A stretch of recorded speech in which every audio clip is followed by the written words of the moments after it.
আসসালামু আলাইকুম ছোট সোনামণিরা, তোমরা কেমন আছো? নিশ্চয়ই ভালো আছো, আমিও ভালো আছি। আজকে তোমাদের পাঠ্য বইয়ের 20 পৃষ্ঠার সমস্যা নিয়ে আলোচনা করব। দেখো 20 পৃষ্ঠার সমস্যা কি আছে।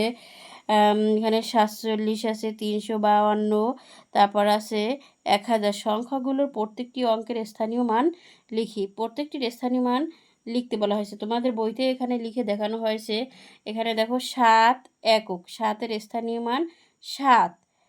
তারপর 4 দশক, 4-এর স্থানীয় মান দশক, দশকের ঘরে এই 0 একক দুটি গণনা করে, আর 4 দশক, দশকের ঘরে কিন্তু লেখছে, ঠিক আছে। তারপর দেখো স্থানীয় মান 2 একক 2, তারপর 5 দশক, 5 দশক এই দিয়ে লেখছে, 0 দিয়ে লেখছে, 0 একক আর 5 দশক। 3 শতক, একক দশক শতক, 3 শতক। তারপর দেখো হাজারে স্থানীয় মান 0 একক, তারপর 0 দশক, 0 শতক, তারপর 1000, এই যে 1000 লেখছে, ঠিক আছে। এখন দেখো খালি ঘর পূরণ করি। তাহলে এখানে এককের ঘরে কি হচ্ছে, এই একটা তোমাদের করে দেখানো হয়েছে 6 একক 5 দশক। তাহলে এখানে দেখো একক কোনটি? 3, ডান দিকে। স্থানীয় মান সবসময় ডান দিক থেকে গণনা করা হয়, তোমরা সবসময় স্থানীয় মান ডান দিক থেকে গণবে। এখানে কত আছে? 3, 3 হচ্ছে একক, এই এককের ঘরে কত হবে? 3।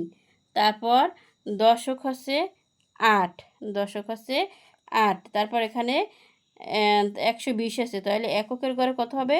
0, এই যে ডান দিক থেকে গুনলে একক, তারপর 2 দশক, তারপর 1 শতক, তো 2 হয়েছে দশক, তারপর 1 শতক।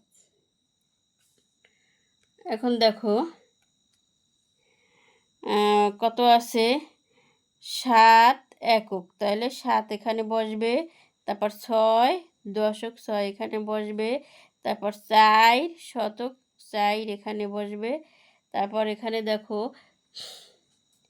কত আছে? 9, ডান দিক থেকে গুনতে হবে, 6 একক, 7 দশক আর 9 শতক। 6 হচ্ছে একক, এই এককের ঘরে বসবে, তারপর 7 হচ্ছে দশক, এই দশকের ঘরে বসবে, 9 হচ্ছে শতক, এই শতকের ঘরে বসবে। তারপর এখন দেখো এটা 1000 পর্যন্ত আছে, তাহলে এখান থেকে গুনি 0 একক, 0 দশক, 0 শতক, 1000, ঠিক আছে। আজকে এই পর্যন্তই। আল্লাহ হাফেজ।